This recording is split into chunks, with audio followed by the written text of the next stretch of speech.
Sidang hari ini Bang, bisa dijelasin nggak Bang? Sidang hari ini pemeriksaan saksi dari pihak pemohon ya. Tadi ada saksi fakta 6 orang dan saksi ahli 4 orang. Kita Dari kesimpulan saksi yang tadi gimana Bang? Apakah ada cukup?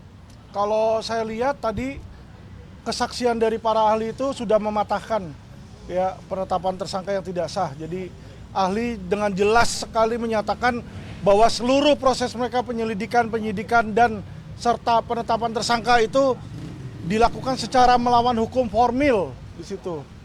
Ya nggak kasih SPDP di situ. Terus bahkan yang ngasih keterangan pers harusnya Kabareskrim atau Kapolri ini maradir di situ dan banyak hal lainnya seperti yang tadi dibilang bahwa nggak ada mens rea.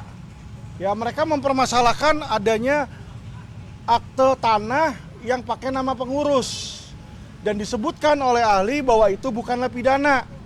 Karena kalau orang mau pidana, mau ngambil atau mau nyolong, dia nggak akan bikin surat dan bilang bahwa ini bukan punya saya. Justru dia akan ambil, dia jual, dia akan mengaku itu punya dia. Jadi dengan tidak adanya mens rea, pidana ini nggak ada di situ. Nah itu yang tadi sudah kami berhasil buktikan di persidangan. Ada pertanyaan lagi?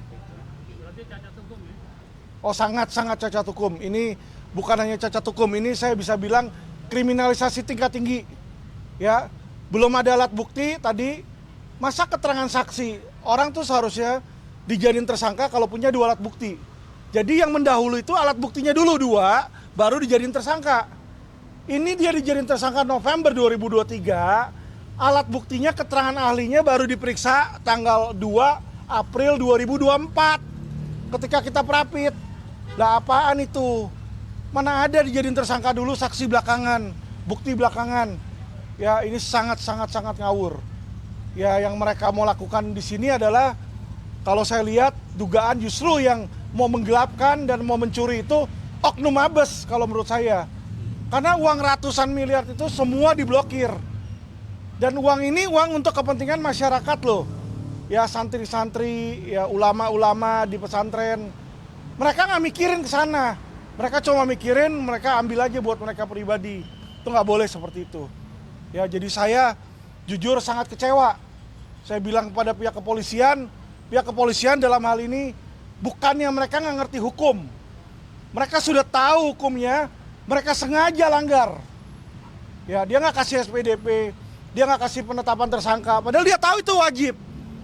Dia bisa bilang, emang kalau gua nggak kasih ada korelasinya. Berarti kan dia tahu harusnya ngasih. Dia tidak mau ngasih.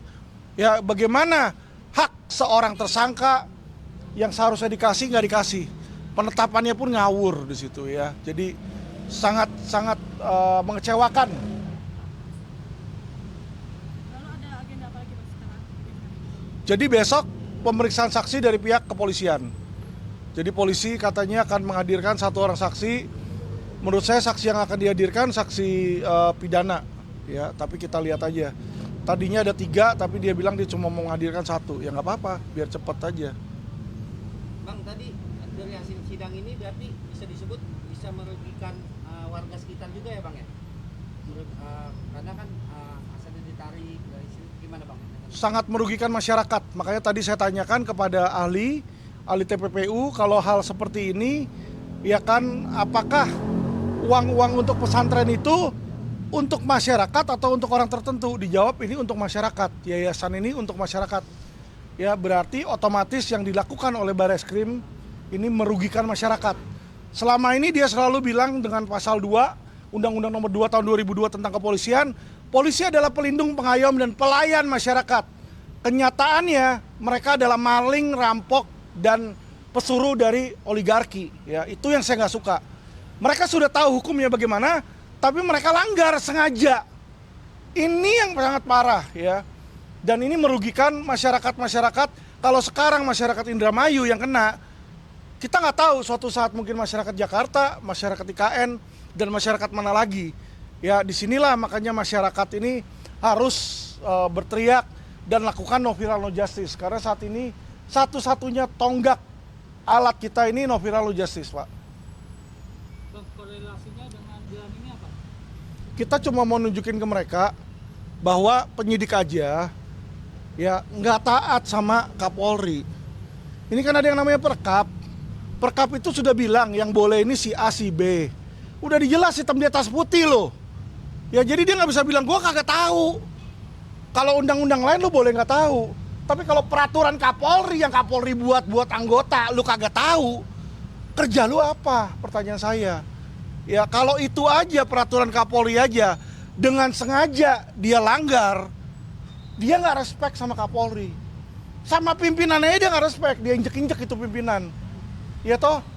Nah terus bagaimana? Kita mau nunjukin ke masyarakat bahwa ini loh polisi, di dalam keseharian mereka, baik itu dalam penyelidikan, penyidikan, maupun dalam aturan, semua mereka langgar, semua mereka terobos.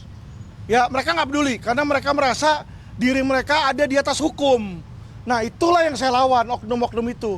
Bukan polisinya. Polisinya semua baik, institusinya baik. Ya, tapi oknum-oknum brengsek itu banyak, sehingga menjadikan Polri adalah sebagai institusi kepolisian terkorup di Asia Tenggara. Nah ini yang harusnya dirubah, Pak. Ya, pesan tambahan saja sedikit. Jadi tadi tatkala sidang pada hari ini semua terbukti keterangan ahli. Jadi prosedur yang dilakukan oleh kepolisian yaitu Bareskrim Tibet-Deksus itu melanggar prosedurnya sendiri, cacat formil. Jadi di sini sangat terlihat bahwa kepolisian yaitu Dir Tibet-Deksus melalui penyidiknya itu tidak profesional. Tidak profesional karena apa? Menetapkan seseorang sebagai tersangka seharusnya 2 alat bukti itu sudah dipenuhi, ternyata saksi saja April 2024 baru diperiksa ahlinya. Bagaimana seseorang ditetapkan tersangka tetapi tidak ada keterangan ahlinya? Itu yang menurut saya dan dinyatakan oleh ahli hukum pidana itu cacat formil. Apalagi terkait dengan pasal 53 Undang-Undang Yayasan bahwa seseorang yang menjadi pelapor seharusnya itu adalah orang yang dirugikan dan pengurus juga harus pengurus, dan itu formilnya itu harus di penetapan pengadilan. Ternyata ini tidak dilakukan oleh Bareskrim. Langsung seseorang itu disidik, ditetapkan tersangka, baru ketahuan sekarang di pengadilan, di pra-peradilan ini formilnya cacat hukum. Demikian. Bisa tambahkan, Pak? Ya. Saya cuma minta agar Ketua Pengadilan Negeri Jakarta Selatan punya keberanian untuk menegakkan keadilan demi masyarakat. Ini tidak berbicara tentang Panji Gumilang seorang. Ini berbicara tentang keadilan bagi seluruh masyarakat Indonesia. Kalau dia lakukan ini terhadap Panji Gumilang saat ini, besok bisa melakukan terhadap kita semua dan keluarga kita. Nah disitulah makanya Ketua Pengadilan Negeri Jakarta Selatan sebagai benteng terakhir keadilan harus bisa memberikan keadilan bagi masyarakat. Kalau memang penetapan tersangkanya dilakukan dengan cara melawan hukum, di situ dia harus berani membatalkan penetapan tersangka tersebut. Ya jangan takut. Mau itu Jenderal Bintang 1, Jenderal Bintang 2, Jenderal Kejora di situ. Kalau orang benar ya lepasin dong di situ ya. Saya mau Ketua Pengadilan Negeri Jakarta Selatan walaupun hanya di pengadilan negeri tapi dia punya kewenangan, dan saya mau agar mereka berani di situ melawan oknum ya, bukan melawan jenderal, bukan melawan polisi tapi melawan oknum. Demikian.